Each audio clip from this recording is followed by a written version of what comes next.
Okay, so this is Route 8A, Western Massachusetts, in the rain.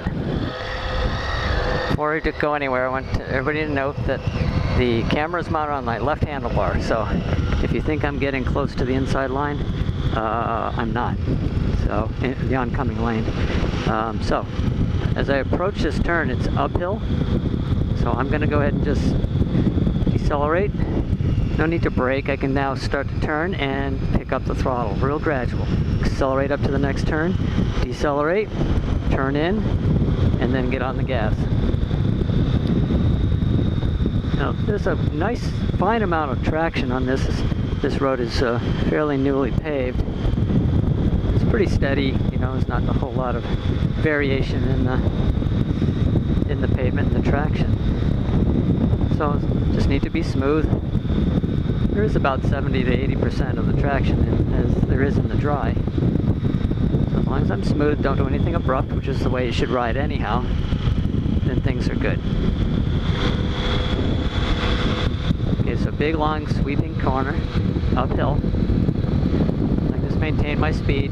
There is an intersection up at the top, so I just have to be mindful of that. Stay wide. Keep staying wide. As long as there's nobody coming on the right. Now I can just stay wide again. Now I start to roll on the throttle. Again, I was just sort of at a neutral throttle, slight deceleration. Come up over the hill, middle of my lane, stay wide. Now I'm going to talk just really a lot about sort of being smooth. One thing about riding in the rain. The tires I have on are the Metis TerraForce. You can read about these tires. I have a review on ridinginthezone.com. Just put Metis, M-I-T-A-S, in the search field. Alright, so I'm going to approach this corner. It's a downhill right-hander. So I'm going to keep my speed up a little bit. Now I'm going to start decelerating. I can make my turn. Now I have to slow a little bit more for this turn. Just trail braking real light, transitioning smoothly to the throttle. Accelerating up. The road disappears, but I can see the road's going left, so I just decelerate. I turn, come in close to the inside apex, and accelerate out. The Tiger 800 is great for this type of weather. Just, you know, nice and smooth. The throttle is perfect on this bike. The fueling. Okay, looking way ahead. You can see a review of the Tiger. I've got a video review, and I've got a written review of the Tiger 800. Yeah, getting nice and gradual. When I come around a corner like that, I don't want to accelerate. I want to just maintain my lean angle, steady direction of travel, and maintain my speed. That's called maintenance throttle. Not only are you maintaining your speed, you're also maintaining your lean angle. Okay, another downhill. Right-hand turn, so we're going to trail brake here. A little bit tighter, I have to get on the brakes a little bit longer, and now I transition. Okay, again, tight little turn, so I just decelerate here, and trail brake again, and now I accelerate out. You get a little bit of tire snake, so because it's wet, I'm going to definitely try to avoid those.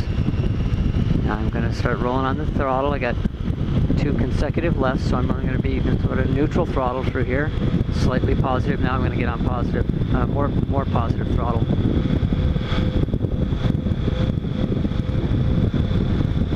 A little straight away, but I'm looking ahead. I see the road's going left. I'm going to set up right. Get a good look around the corner. Nobody coming. I decelerate to help the bike turn, and then accelerate up over the hill. Again, I'm going to start decelerating here. Have to scrub some speed, a little bit of trail braking, and now it opens up. I open up the throttle.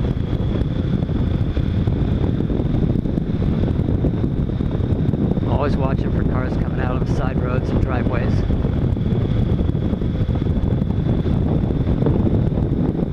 We got more of a downhill section, so it requires trail braking more so than uphill, where you can just use engine braking to slow. But you have to control gravity. Trail braking is really helpful for that. If you don't know what trail braking is, again, go to the website. I've got a podcast about it.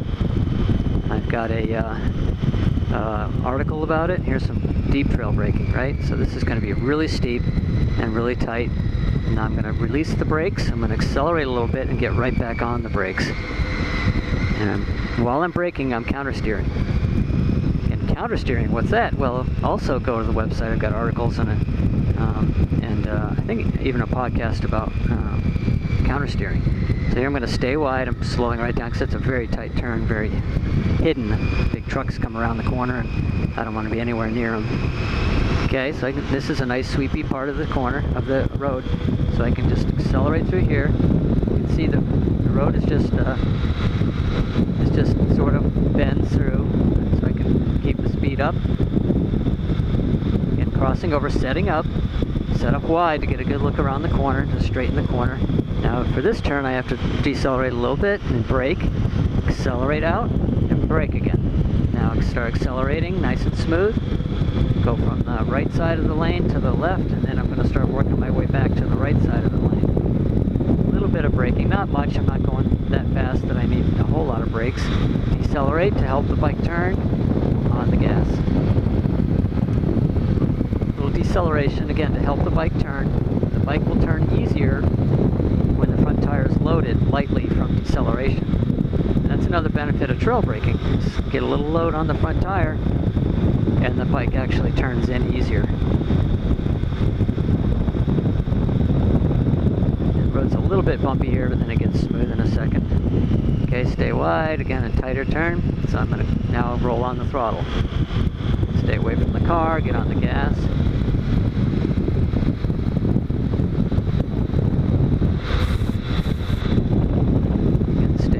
Staying wide, decelerating, you can accelerate right through here, stay wide, decelerate, help the bike turn, get right back on the gas.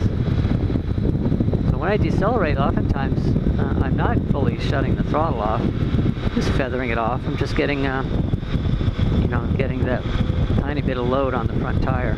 Again, if you're accelerating, the bike wants to go wide, and I want the bike to turn in.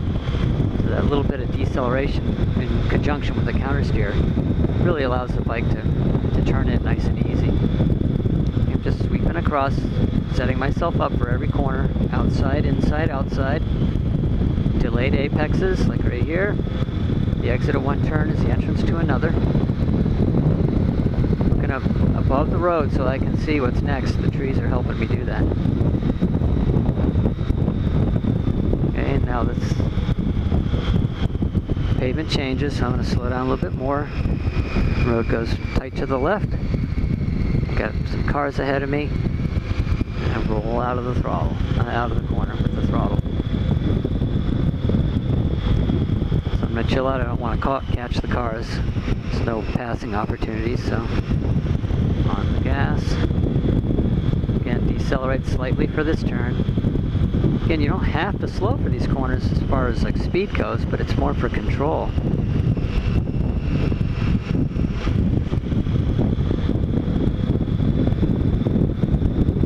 Stay away from the cars.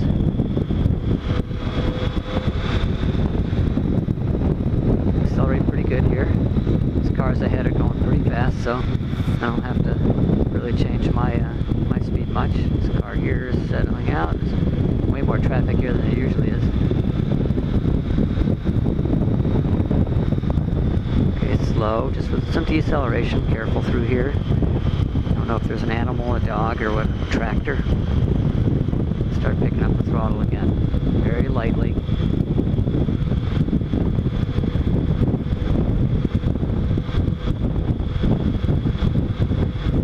You can see that you can ride a pretty good pace, even though the road is wet, as long as you're smooth. And yes, you can trail brake even when it's wet, as long as you're really gradual with it. Never spike the load. You always want to make it nice and smooth transitions. Okay, so we are about done here. Go through the covered bridge, and then I will sign off. Again, go to ridinginthezone.com, subscribe to this channel, and subscribe on the website, and you'll get notifications about when new articles and videos are released. All right, sayonara.